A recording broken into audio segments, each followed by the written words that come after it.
Even though the PS5 has been out for over 4 years at this point, and we are definitely in the second half of its lifespan, I still find myself collecting far more PS4 games than PS5 games. Like when I go on eBay or Mercari, or when I go to GameStop or Target or Walmart, I generally always look in the PS4 section before I look in the PS5 section. I know this may be very strange to some people, but there's a lot of reasons for it. I think the PS4 has honestly a really good case for collecting in this day and age, especially compared to the PS5, where things just get a lot more expensive. There's a lot less variety. So in this video, I just want to go over a lot of the reasons why I end up buying more for PS4 than I do for PS5. I think a really good way to kind of put it into perspective how good of a console the PS4 is in 2025 to collect for is just look at Doom, for example. Doom is a game that came out in 2016, and if you want to play it, look at and have it look amazing, you're just a fan of Doom, maybe you played the old games, you can get a copy of Doom and a PS4 Pro for probably $120 in total. I got my copy of Doom for $7 and I got my PS4 Pro for $85, but I did find pretty good deals on those, so I don't know how realistic that is. So there you go, maybe $120 for an awesome Doom experience in 2025. Or you could get a PS5 for $500 and Doom the Dark Ages for $70, which will come out later this year. So it's like 120 versus 570. Yeah, there's a big difference. Obviously, if you already have a PS5, like, I mean, it's not that big of a deal. Then you already have it. If you're collecting games for it, you don't have to factor in the price of the PS5 every time. But it's just something worth noting. Like, if you're going to pick a PlayStation console to buy games for, the PS4 is just going to be so much cheaper. And of course, it has a larger backlog as well. It has Doom 2016. It has Doom 1, 2, and 3. It has Doom Eternal. There's a lot there. Of course, you can play all those on PS5, which we will get into later. But those are PS4 titles at the end of the day. And when I end up buying them, like, I'm buying them for my PS4. So yeah, I end up just buying a lot more titles like that because they are a lot cheaper. And I think they still feel like modern games. There's a lot more examples of this that were actually like first party Sony, PlayStation Studio games. Like you could get both Spider-Man games on the PS4, Spider-Man Miles Morales in 2018, for probably $30. They go for around 15 each, and both those games are phenomenal. Then if you want Spider-Man 2 on the PS5, that game is upwards of $40. You're probably going to be paying $40 or $45 for a game that I personally really like, but most people can kind of agree that Spider-Man 1 on the PS4 is better than Spider-Man 2 on the PS5. So it's like you're getting more experiences, you're getting games that are overall, like the combined length of Spider-Man PS4 and Miles Morales is going to be longer than what you get from Spider-Man 2, and it's going to be cheaper, and of course it's on the PS4, which is a cheaper console. So it's like I just gravitate more towards the PS4 in that scenario.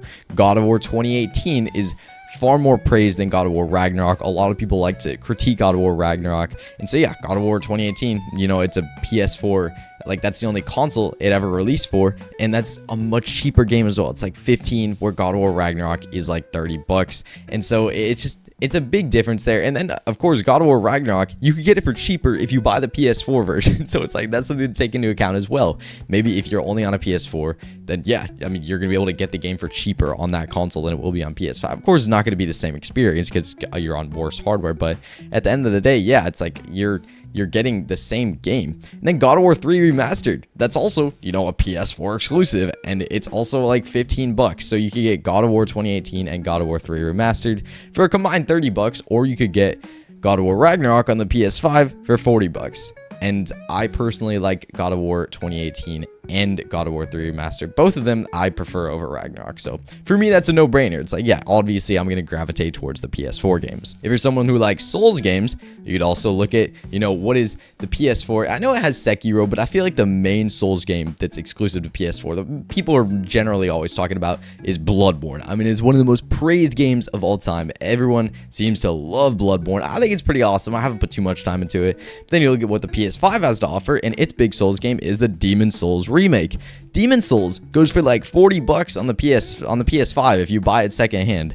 Bloodborne goes for like 15. It's like, come on. And there's no PS5 patch for Bloodborne. So whether you're playing on a PS4 or a PS5, it's going to be the exact same experience at the end of the day. And so it's like, you might as well just get it because it's going to be so much cheaper.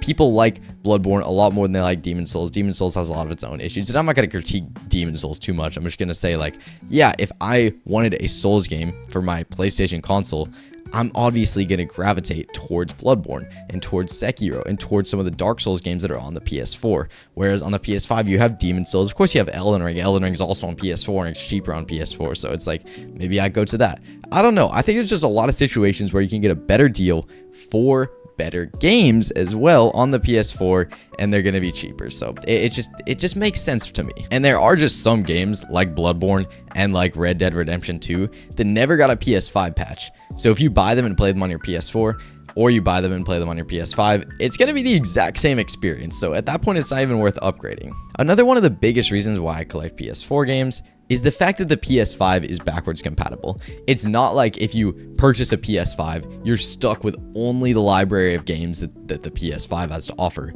You can play everything on the PS4. So if you buy a PS5, you have access to all the thousands of PS4 games that are out there, which is just a game changer for me. That's still why, like, yeah, my PS5 is my main console, but I think the majority of the games that I play on it are actually PS4 games because it is backwards compatible. So if you get a PS5 in, 2025, like, if you just combine all the PS5 games and all the PS4 games and say, like, hey, this is the backlog of games that you have for this console. This is its library of PS4 and PS5.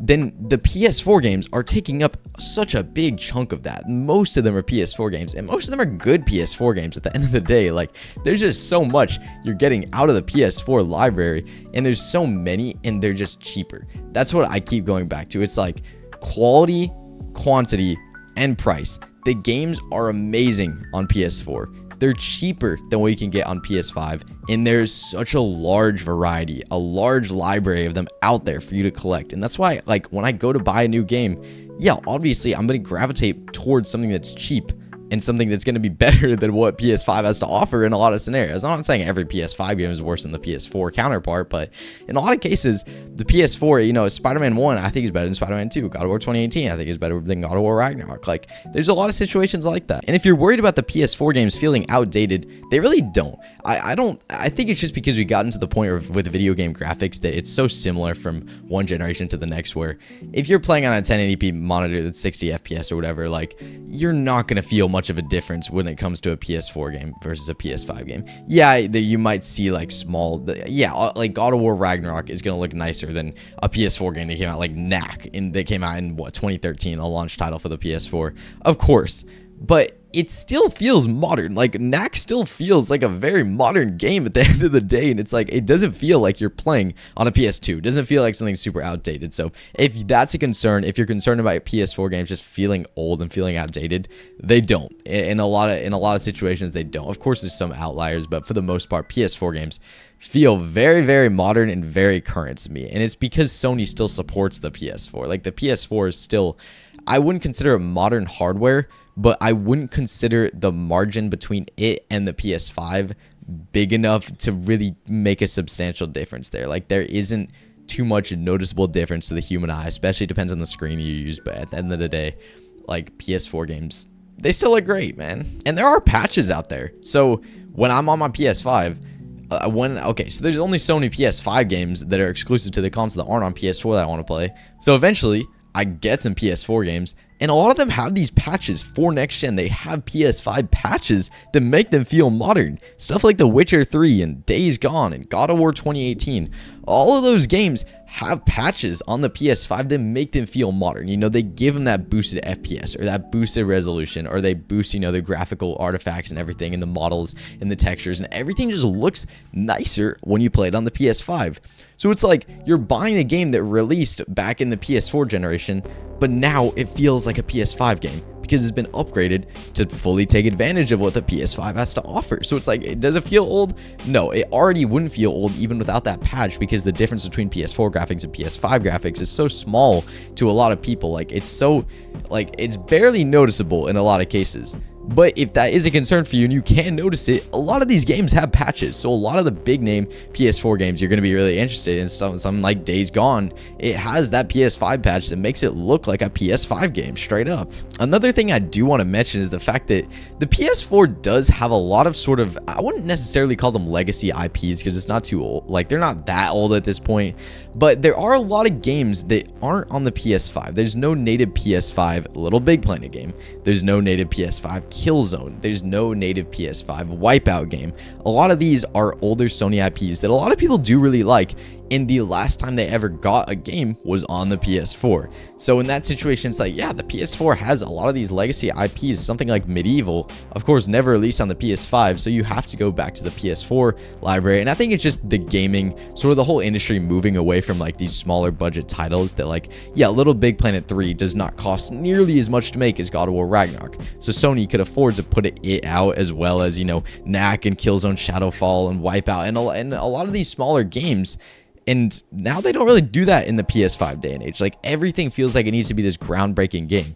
So the PS4 ended up getting a lot of these games through our first party PlayStation Studio games that are just amazing, and you don't really see that with the PS5, with, you know, the PS5 games that come out these days. Like, everything is, it's got to be this new big Spider-Man 2, Horizon Forbidden West. Like, it has to be this gigantic game, it feels like, whereas the PS4 didn't necessarily have that feeling. And so what that does nowadays is, when you look back at the library, everything out there to collect for the console, there's a lot of variety in stuff that Sony themselves published. Like, this isn't third-party stuff. This is first-party PlayStation stuff. There's so much, and stuff that you don't see on the PS5. Like, Infamous Second Son only released on the PS4, and it's like, that game feels modern. There hasn't been an Infamous in a while, and it's like, that game is just awesome. You don't get stuff like that on the PS5 anymore. I mean, nothing against the PS5, and I still think it is like the best console to get in this day and age, but that is because it can play PS4 games. If the PS5 could not play PS4 games, I would honestly I would rather have a PS4, to be honest, because there's just so many more experiences out there that you can get for it. And a lot of the games, the difference in graphics isn't that crazy. The difference in price is definitely noticeable, where PS4 games are going to be a lot cheaper than PS5 games. So it's just a win-win in a lot of situations to go out and buy games to play on the PS4, and they offer amazing experiences. No hate against either of these consoles. I love both of them. I think PlayStation, and I think that it's going very well. I love my PS5 because, of course, I can play all of them. But let me know what you guys think. Do you guys collect for PS4 or PS5 more? And yeah, let me know your thoughts and opinions. I'll see y'all later. Bye bye, everybody.